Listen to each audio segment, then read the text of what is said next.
Tai va, šita gražuolė, medeina, 7 mėnesių kumelaitė. Va, noriu papasakot, kaip užauginti sveiką drūtą kumeliuką.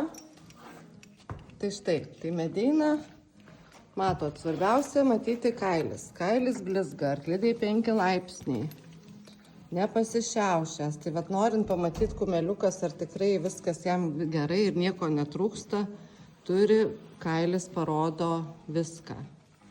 Jeigu blizga, nepasišiaušęs, kad ir vat nėra to žieminio kailio, kažkokia povilnė yra, bet vis viena jisai blizga. Kojos tiesios, lygios, be jokių ten. Tai va, tai noriu parekomenduoti, kadangi esame Mervujo laboratorija airių gamintojų atstovai ir šitos papildus jau seniai žinau, jinai jau save bando pasikamanot, žaslus dėtasi, tai labai rekomenduoju numeris 1 kumelingom kumelėm, antroje kumelingumo pusėje duoti Equikalmin. Tai yra nerealus produktas, aš jį daviau ir medeinos mamai Madeirai, ir medeinai. Ir kuo jis unikalus, kad čia šis produktas yra chelatiniai, variai, manganai, cinkai, kurie jau duodant kumelingai kumeliai atsideda kumeliuko kepenyse. Turiu prižiūrėti, nes šitą mažiukę labai viską graužia. Atsideda kepenyse kumeliuko ir kumeliukas jau gimsta su imunitetu ir palaiko būtent chelatinis cinkas, manganas ir varis, palaiko ilgesnį tą įsisavinimą ir būtent pirmom dienom, kada gimsta kumeliukas, to labai reikia. Tai va, tada ir mažiau ligų, ir stipresni, ir plus dar dėl ortopedinių dalykų šis papildas labai tinka. Jau kumeliukas gauna gimęs šitus visus mikroelementus, kurie reikalingi jam augimui.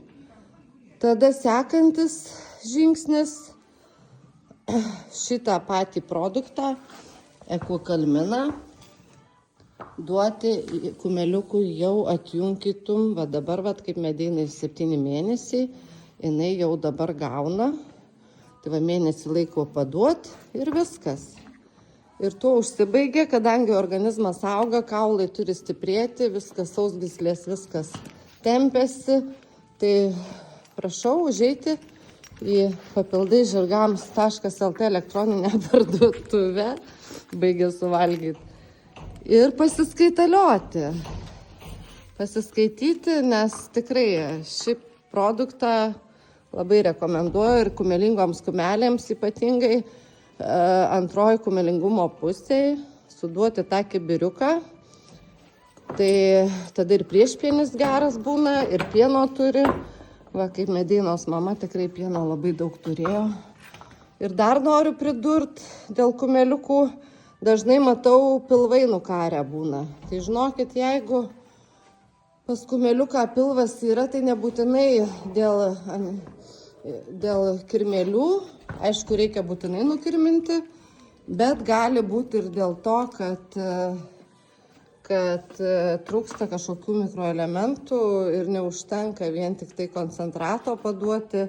Tai va, tai linkiu visiems auginti sveikus drūtus kumeliukus.